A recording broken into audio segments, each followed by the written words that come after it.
జవహర్ నగర్ పరిధిలోని చెరువులను పరిశీలించారు. అంబేద్కర్ నగర్లోని ఇందిరా చెరువు డంపింగ్ యార్డ్ సమీపంలోని నాలా కబ్జాలకు గురైనట్లు గుర్తించారు. మాజీ మేయర్ మేకల కావ్యకు చెందిన ఫామ్ హౌస్ అనుమతులు లేకుండా నిర్మించారని గుర్తించిన హైడ్రా అధికారులు అనుమతులు ఎవరు ఇచ్చారు అనే విషయంపై ఆరా తీశారు. ఫామ్ హౌస్లకు అనుమతులు ఇవ్వడం, చెరువులను కబ్జా చేయడం వంటి అంశాలు తన దృష్టికి వచ్చాయన్నారు రంగనాథ్. అనుమతులు లేకుండా నిర్మించిన బడాబాబులు ఫామ్ హౌస్లతో పాటు అక్రమ నిర్మాణాలను కూల్చివేశామని స్పష్టం చేశారు. పేదలను మినహాయించి బడాబాబులు నిర్మించిన అక్రమ నిర్మాణాలను కూల్చివేయడం ఖాయమన్నారు. పేదల ఇళ్ల సాకుతో అక్రమార్కులు తప్పించుకునే ప్రయత్నం చేయడం సరికాదని, వారిపై కఠిన చర్యలు తీసుకుంటామని హెచ్చరించారు రంగనాథ్.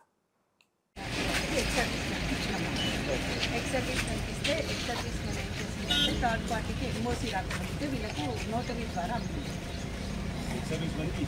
మనం ఇచ్చాము, అలాట్ చేసాము.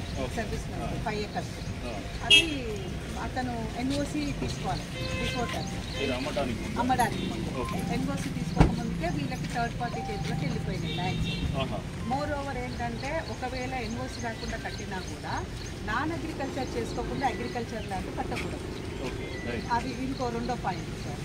Agriculture land non agriculture conversion లేకుండా ఇన్ని కన్స్ట్రక్షన్ చేసినప్పుడు ఐదర్ రెవెన్యూ కానీ కమిషనర్ కానీ ఆపాలే.